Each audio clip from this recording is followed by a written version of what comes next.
Well, last year he was a beekeeper, this year he's a construction worker, and next year, I don't know, the insurance broker? Let's talk about a working man.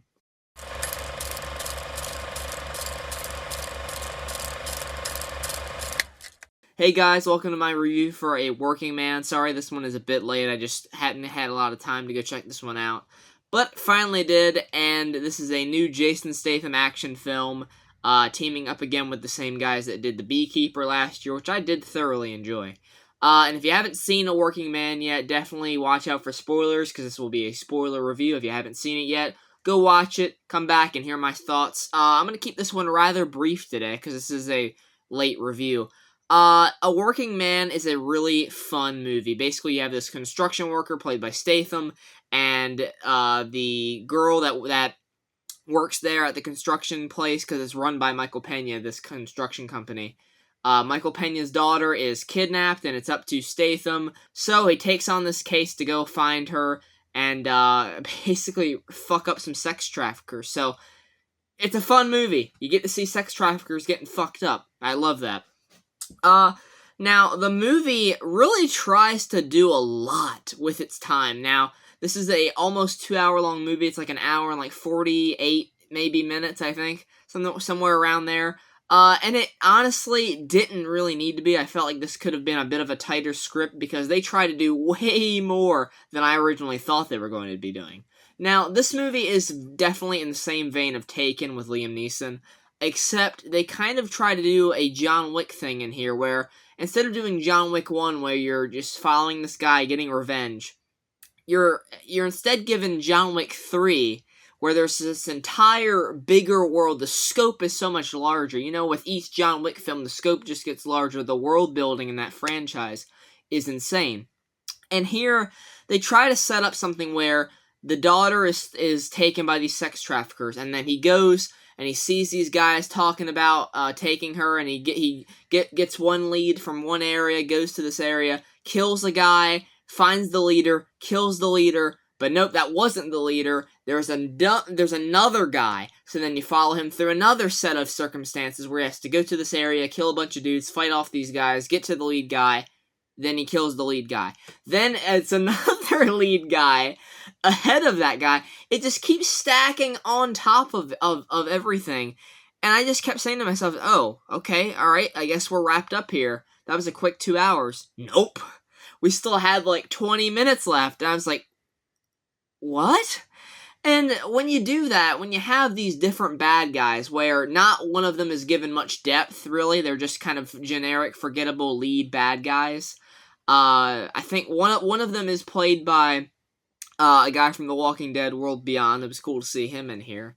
But really none of them are that memorable. There's a biker gang that's also thrown in the mix there, which I thought was just really weird. They all have like samurai helmets on and shit. It's such an unneeded part of this movie. The movie just really tries to go too big with its ideas, you know? It could have just been Statham fighting off this group of sex traffickers that didn't have about, like, 3 different guys that were leading the whole thing. It's like 3 different groups that he fights off in this movie, and then he gets the lead guy, and he kills him, and then you're like, oh, that's weird. We have, like, an hour of this movie left. Yeah, we're not done. There's another lead guy, and then another lead guy. And when you do that, you don't really... Obviously, you're like, you know he's gonna save the girl, right? But at the same time, it kind of takes away from, like, the tension of it, the suspension of it, because he just keeps killing these leaders, so you don't really build up a hatred for one particular one. Whereas in The Beekeeper, they had a character that you consistently hate in that movie. Josh Hutcherson played him. It's this rich douchebag of a son that is pulling the strings all along, and he ends up killing him in the end. And here you don't have that. So I would say The Beekeeper is a far better executed movie than this one. And it's still fun, though. A Working Man is still very fun. I had a blast watching the action sequences. He has a Bluetooth rifle that he uses at one point to snipe some guys. Pretty fun. Of course, he's using a sledgehammer. There are some brutal kills in here. Definitely got to suspend your level of disbelief a little bit because they are firing full-on machine guns at him at points. When he has his back turned to him, they're firing machine guns. When he's on a bike, there's cars following him firing machine guns. Not a single shot hits him.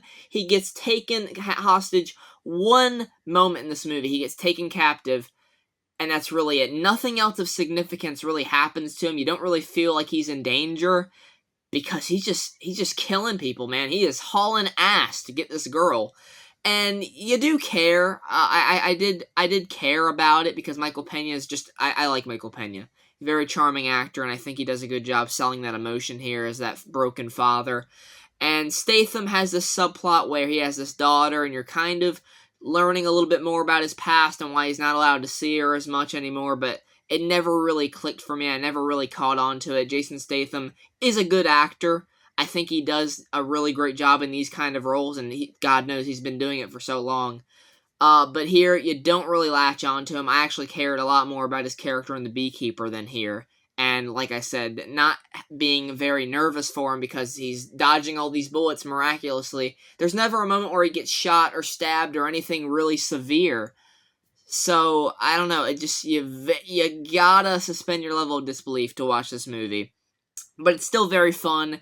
It's definitely a turn your brain off kind of movie, even if at a certain point when you're turning your brain off, you're still like, wait, he killed the lead guy, but now there's another lead guy, and then he killed that guy, and there's another lead guy. It's just, it does too much. It tries to do too much. It's too ambitious, when it should have just been a straightforward, fun, cool, like 90-minute action film. So I'm giving A Working Man a 6 out of 10. It's still a lot of fun. I love watching Jason Statham go through a room full of people and kill them in brutal ways. They can keep these movies up. Maybe don't go as hard into the convoluted side as this movie did, because, damn, the plot is more convoluted than it really needed to be. But those are all my thoughts on A Working Man. I want you guys to tell me what your thoughts were down in the comments below. Tell me how excited you are for a Minecraft movie. You got the review for that coming up very soon.